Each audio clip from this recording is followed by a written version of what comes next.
Hi guys, so one of the biggest questions we're talking about the Israeli conflict is how in the world could such a thing happen so quickly where you have uh, thousands of people in Gaza run through the border, capture all the hostages, run back in. Where's the military? Everybody knows that the IDF is extremely serious on the border, whether it's in the airport and so on. So number one, let's explain. Bibi Netanyahu and the right wing in power right now is extremely similar to the way Trump was holding on to power in the United States. What do I mean? Bibi Netanyahu is not part of the deep state in Israel. He's not part of the justice system. He has no real people that are on top of the Shabak, the Mossad, and the army and the police.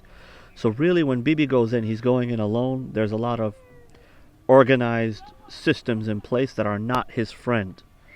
Now, the system in Israel right now, and it's been this way for the last, 50 years, is that the real power is the justice system.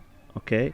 So yes, there's elections, yes, there's all kinds of things, but anyone who really, really understands how Israel works understands that all the guys who are elected really don't have very much power. I was in the Knesset myself. I spoke about the establishment of the Sanhedrin and other issues that we're involved in, and I can tell you that my friends, which are Knesset members, elected into Congress, whatever you want to call that, in Israel, we don't have that power. At the end of the day, everything that we can do in the Knesset, the elected officials can only advise or propose legislation. And then who are they proposing it to? The justice system. The justice system has to decide yes or no. So really the only power that the elected officials have in Israel is that they can propose some kind of law, some kind of budget, and then the justice system has to decide yes or no. Now the justice system is unelected and they are undemocratic, and they have been holding the keys to the country for the last 50 or so years. And they think that everybody needs them. Now we're talking about these kind of people are corrupt to a level where they get about 500,000 shekel or more, each of them, as a maskoret a year, as they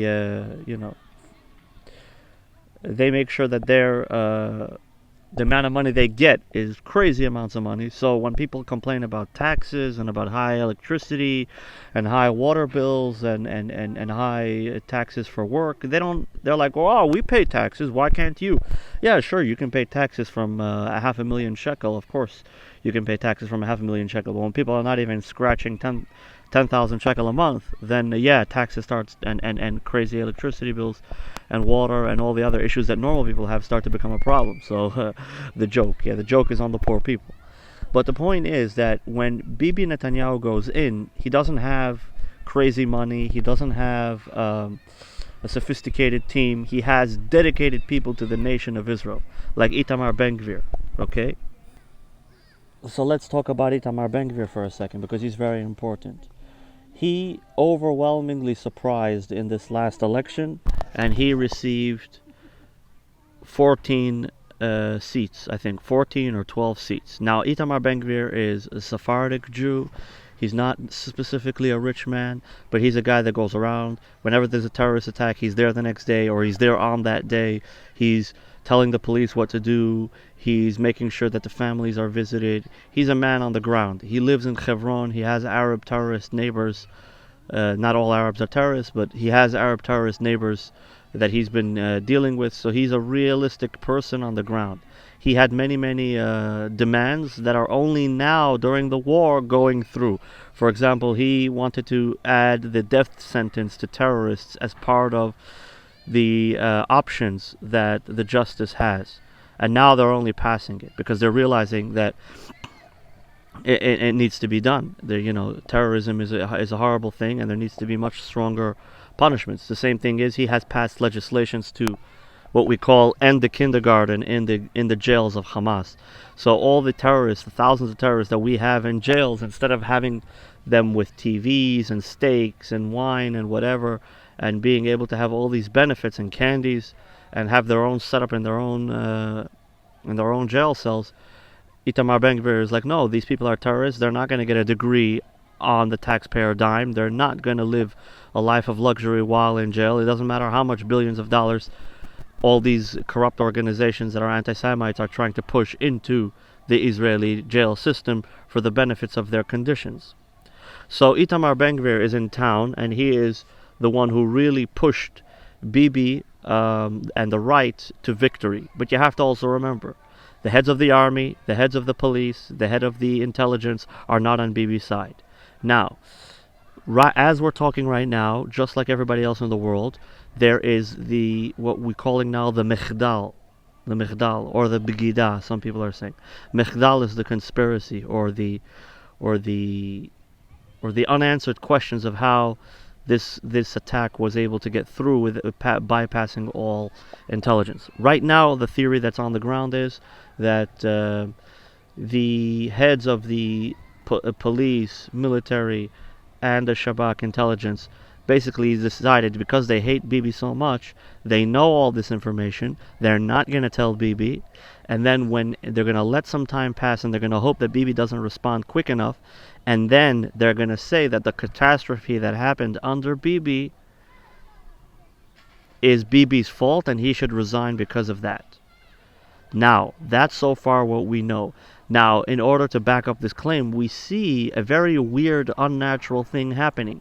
Right as the war breaks out, a lot of leftist liberal people that 5 minutes ago were protesting in the street because of the reform, they're now in the street saying that Bibi must resign, he has to resign, that's going to solve all the issues of the war. And that goes against common sense. It doesn't make any sense why someone right now in Israel would want Bibi to resign when Bibi has said that he is going to smash Hamas to smithereens and not leave any terrorist threat in Gaza.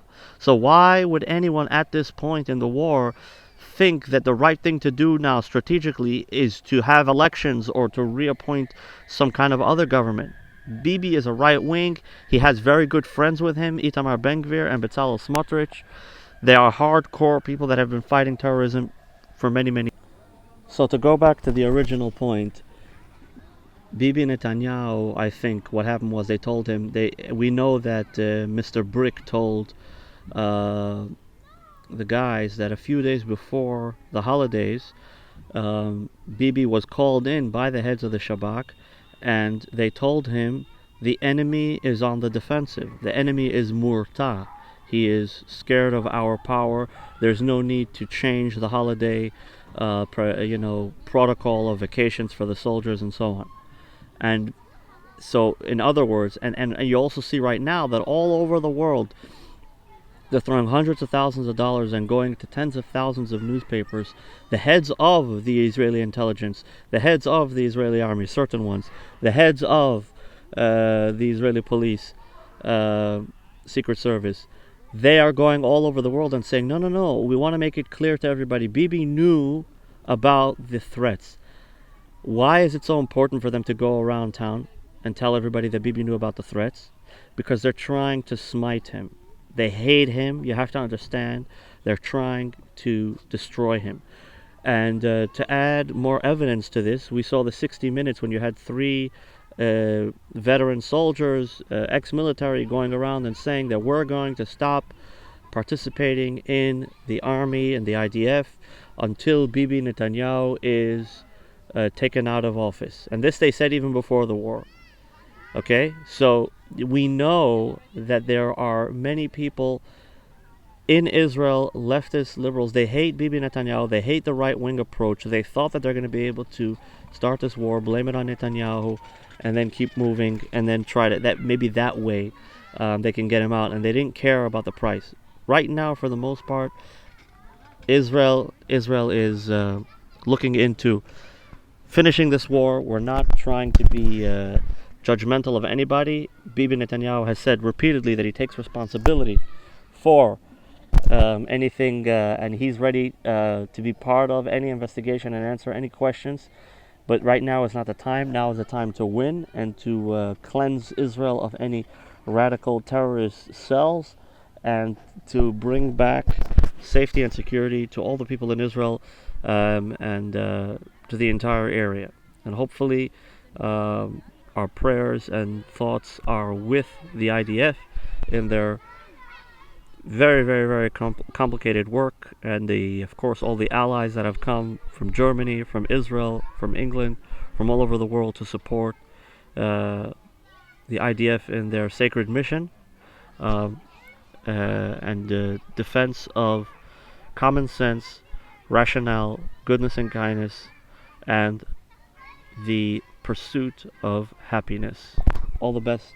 Hopefully that explains a little bit about why Israel was able to be attacked.